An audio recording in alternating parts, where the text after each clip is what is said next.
Ready start. यह अच्छा है कि विभिन्न कारणों से सरकारी स्कूलों की दशा की ओर ध्यान आकृष्ट हुआ है।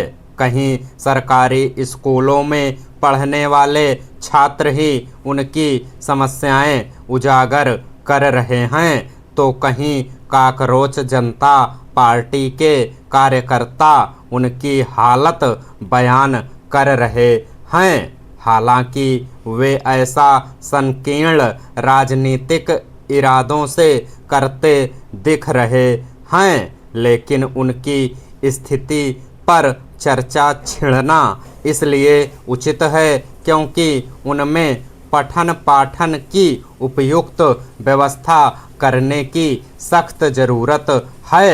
एक समय अधिकांश बच्चे सरकारी स्कूलों पर ही निर्भर थे, तब उनकी स्थिति अपेक्षाकृत संतोषजनक थी, लेकिन जैसे जैसे निजी विद्यालय खुलते गए वे उपेक्षित होते गए।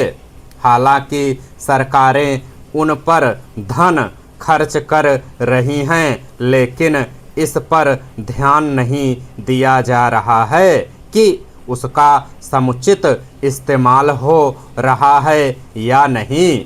जब समय के साथ सरकारी विद्यालयों की दशा सुधरनी चाहिए थी, तब ऐसे सरकारी विद्यालयों और विशेष रूप से प्राइमरी विद्यालयों की गिनती करना कठिन है, जिनके पास उपयुक्त भवन ही नहीं हैं। न जाने कितने सरकारी विद्यालय जर्जर इमारतों में चल रहे हैं। कुछ तो ऐसे हैं जिनके पास भवन के नाम पर कुछ है ही नहीं। इसके अतिरिक्त तमाम ऐसे सरकारी स्कूल भी हैं जिनमें सामान्य बुनियादी सुविधाओं का भी टोटा है। समस्या केवल इतनी ही नहीं है कि सरकारी विद्यालयों के पास ढंग के भवन, पीने के पानी की सुविधा और शौचालय सरीखी बुनियादी सुविधाएं नहीं हैं। समस्या यह भी है कि वे शिक्षकों के अभाव से भी जूझ रहे हैं। इस तथ्य की अनदेखी नहीं की जानी चाहिए कि बहुत से सरकारी विद्यालयों में केवल एक ही शिक्षक है।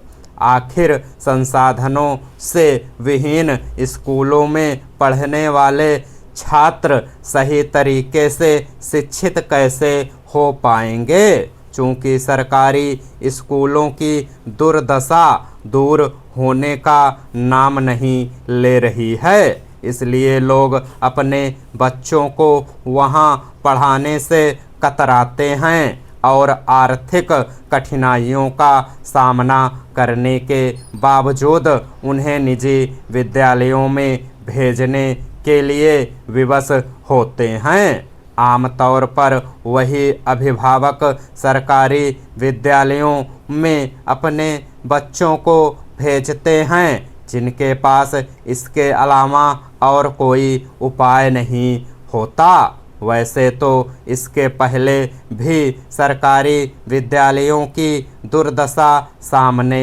आती रही है, लेकिन चिंता की बात यह है कि वह दूर होने का नाम नहीं ले रही है।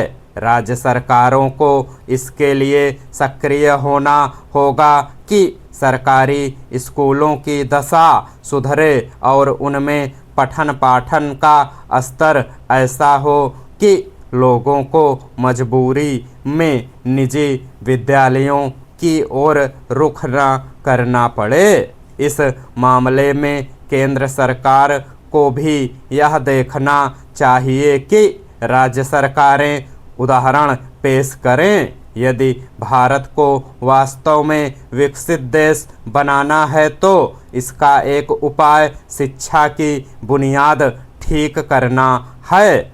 चीनी की कीमत में अप्रत्याशित वृद्धि सिर्फ बाजार की सामान्य मांग आपूर्ति का मामला नहीं है।